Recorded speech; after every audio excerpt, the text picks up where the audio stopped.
Hi. Hurry up. And for your spirit come. Almighty God. Hi, Bojo. How are you? Great to see you. Hi, Brittany. Hi, classmate. How are you, Will?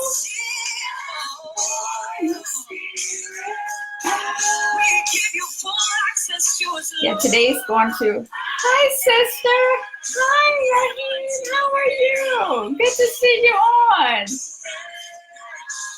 Today is going to be a little different if you notice some music in the background. Hi, Brittany. How are you? Good to see you. Thanks for joining. Hello, Mom. How are you? We need you, Lord, let your glory fall. We need you. We need you. Hi, Henry. How are you? It's good to see you. Thanks for joining. Jocelyn, how are you? Thank you so much for joining. Lord, let your glory fall.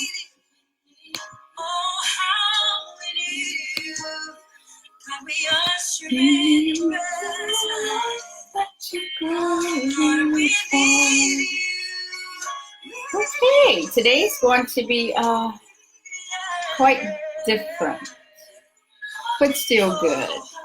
It is going to be the last one. I just did a challenge to see if I would actually go on Facebook Live and put myself out there for 5 weeks straight. So I did it. And I'm excited and happy.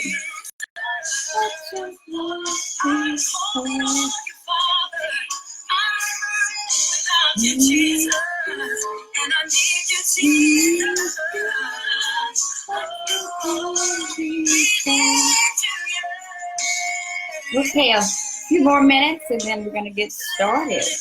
I don't know why today seems different. I guess because the topic is going to be one that's a little more transparent than I thought. But let's see.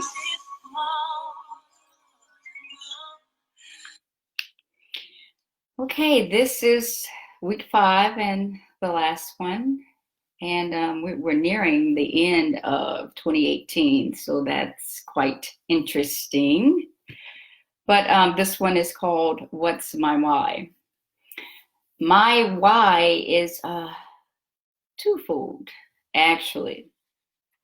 But I am going to start with my past. I'm going to go way back. And oftentimes what I figured out over these 42 years that I've been on this wonderful planet that we call Earth is that, God does leave us breadcrumbs. And once we're able to locate those breadcrumbs, we're able to find out the purpose that He has put within us and the reason why we are on this earth. And I remember as a very young child, my great-grandmother would come out of the house. Well, she didn't drive. My uncle would drive her over. The first Saturday of every month, she would come by the house and she would pick me up so that we can go to town with her. And she called going shopping or to the grocery store, going to town. And I didn't know then. I had to be like in the 3rd or the 4th grade, but I didn't mind. And I love spending time with my great-grandmother. I actually love spending time with older people anyway. It was just how I was made. So we would go to town. I'll get a basket and we would go down every single aisle in that store. And sometimes she would ask me, well, Jane, how much does this cost? And, I would tell her. And even though, the sign would be there just as big as day, and I didn't quite understand why she still had to ask me. how much it cost. So we would go down each of the aisles, and after she collected all of the things that she needed, we would go to the checkout. And she paid oftentimes with her check. So when it was time for her to pay, she would sign her name with an X. Back then, I didn't know what that meant. But after a while, it was soon revealed to me. My great-grandmother, she couldn't read nor write. So it wasn't a coincidence that she asked me to go to town with her. Her daughter, my grandmother, whom I also love very dearly, she did learn to read and write, and she actually went to school. However, in the 6th grade, she had to stop going to school. My great-grandmother needed help on the farm, and my grandmother was, one of the ones who could help her because she could read and write. So at 6th grade, my grandmother stopped going to school and helped out on the farm, which was an admirable thing to do. And my mom, her daughter, yes, she learned how to read and write. And yes, she finished the 6th grade. And yes, she graduated from high school. But after high school, my mom had plans of her own too. She said, okay, well, I have my high school diploma. So now, I want to raise a family. So my mom stopped there. However, she did pass the torch to me. And she said, Jane, you go as far as you can go with education because it's very, very important. And so when she did pass the torch to me, I continued on until I got 2 master's degrees. And I don't need another degree. But I said all of that to say, it doesn't matter where you come from. It matters where you're going. But in order to get to where you're going, you have to know where you come from. And now that I know that it all started with someone who couldn't read or write, I've come a very long way. But I want those in my family who came after me to go as far as your mind and your skill set will take you. So that's tip number 1. It doesn't matter where you come from. It matters where you're going. Tip number 2. Life for me hasn't always been a crystal stair. As a matter of fact, as you just heard, it's no stairs at all. But when I was in the 2nd grade, I had chickenpox, and I also had Indian fire. And it's this, both of them are like diseases that leave scars, and it causes you to itch nonstop. And once both of them had left, it left scars from my scalp all the way down to the soles of my feet. And because I scratched every single time, and I didn't know any better. You're talking about someone who's 6 or 7. And yeah, my mom, she told me, Jane, don't scratch, but I didn't know. I didn't know. However, those scars, they left more than physical appearances or blemishes or imperfections on me. They did something to who I thought I was. They actually destroyed my self-esteem. So from the 2nd grade for well into my high school years, I didn't like the way I looked on the outside. But little by little, after the 2nd grade, there were individuals who God placed in my life who started showing me who I was. And I was not those scars. Those individuals were my teachers. They saw past those scars. They saw past my low self-esteem. And they showed me who I truly was. They showed me all of the gifts and talents that God had placed within me. And if it wasn't for my teachers, I could not do or be half of who I am today. So I am eternally grateful for each teacher who touched my life, who sowed a seed in my life from elementary all the way up into high school. So if you're listening, thank you. So tip number 2, even though life for you may not be a crystal stair, know that God has placed individuals in your life on purpose. And if you can't see what God has placed within you, He will show others how to show you those gifts and talents that you have. And tip number 3, you have to take the good with the bad. And you know, in the beginning, the Bible talks about God making the heavens and the earth. And I don't want to paraphrase the Bible, because oftentimes people do, and it has nothing of what they said it had in there.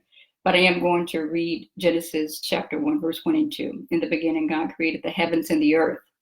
The earth was without form and void. Darkness was over the face of the deep. So in the beginning, there was darkness as well as light. And in John chapter 1, verse 4 and 5, in Him was life, and that life was the light of all mankind. The light shines in the darkness, and the darkness has not overcome it. So you are going to have both good and bad experiences.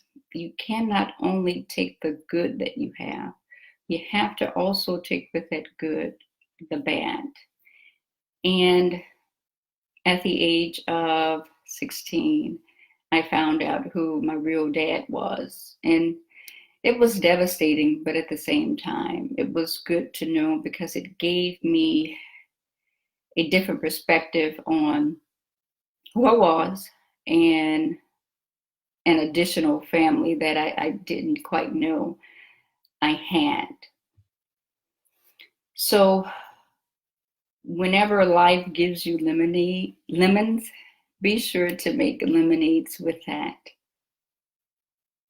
And if you sit back, gather those breadcrumbs, and reflect on all of the adversities that you've had in your life, you reflect on all of the breakdowns that you've had in your life, and you reflect on all of the setbacks that you've had in your life.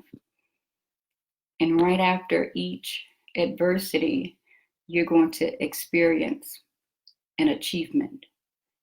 And right after each breakdown, you're going to come to a breakthrough. And right after each setback, you're going to have success. So just make sure you understand that you're going to have the good and you're going to have the bad. And it all depends on how you look at it. And when you're going through it, it doesn't feel good, I admit. And you don't know how it's going to end. But if you keep the faith, know that all things, regardless of how bad they seem, all things will work together for your good. And there's no coincidence that I started from someone whom I dearly love, who couldn't read or write. And now I have others to read what I have written. I have not put in to the book yet, which is Life, the Gift That Keeps on Giving, about my great-grandmother, but that's going to be in book 2. But the other 2 scenarios, how low self-esteem came into my life, and me finding out about who my real father was. Both of those are in that book. And there are other things that have happened to me that I'm not quite ready to share yet, but I do know all of those things had to happen so that I could be right here where I am today. And the purpose that God has given me has brought me through everything that I've had to endure so that I can help those who are currently going through or those who will go through get to the other side. So the book is titled Life, the Gift That Keeps on Giving. And depending on your perception and your viewpoint of life, you will see that it is truly a gift that's always given. Every day that we are able to open our eyes and that we're able to see a brand new day, then that in itself is a gift. So now I'm going to look to see if I have any questions. And I'm so grateful and thankful. I had to be in prayer a little bit longer today because I wasn't quite sure I was going to reveal everything that I did. So I'm glad that I did get a chance to get through it. Hi, Sean. Thank you so much for joining. Sean is also named after my husband, but that's not him. He is in a group. It's called Speak for Profit, and it's sponsored by Eric Thomas and Associates, and it has been truly phenomenal. So this is like an expansion of the activities that they're asking us to do. Cody, how are you? Thank you so much for joining. Rebecca, thank you. Oh, Shai, it's so good to see you. Thank you so much for joining. Oh, Sean, thank you. And how are you, Cameron? I'm glad to see you here. Oh, sister, that is so sweet. And Mom, thank you. Yeah, my mom is like my biggest cheerleader. I don't care what it is I'm gonna do. She's gonna always be there cheering me on. Felicia, how are you? Thank you. Sam, good to see you. Hometown, Regina. Oh, thank you, y'all. I'm just so grateful. Carton, how are you? It's wonderful to see some of my students on here too. And we are ending the year. I don't know what 2019 is going to bring me. I know that God only reveals one step at a time. And at first that was frustrating for me because I want to see the whole picture. God said, Jane, you can handle the whole picture. And because he is God all by himself, I have to bow down to my Father, and I don't mind at all. But I also have to be obedient to him. So when he asks me to do something, I have to do it. And oftentimes I don't understand, and it's not for me to understand. The only thing that's meant for me to do is to simply obey him. So for those of you who are still on, and for those of you who have joined me in the past 4 weeks, I would like for you to at least leave a comment. Let me know what it is that you liked, what it is you wished I would have talked about. Also, I am going to show you my book again. If you have not purchased it, you can purchase it on Amazon, or you can purchase it on Barnes & Noble. It is a great read. It's a quick read. It caters to females who are around 16, 17. Some of the content may not necessarily be good for elementary students. Mature middle school students could possibly handle it.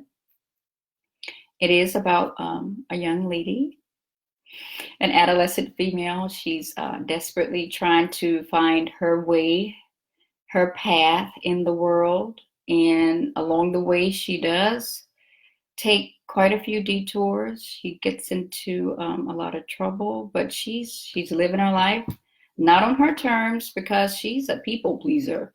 She likes to do everything others ask her to do, and she soon finds out, hey, you're not living your life on your terms, and you may need to live your life on your terms.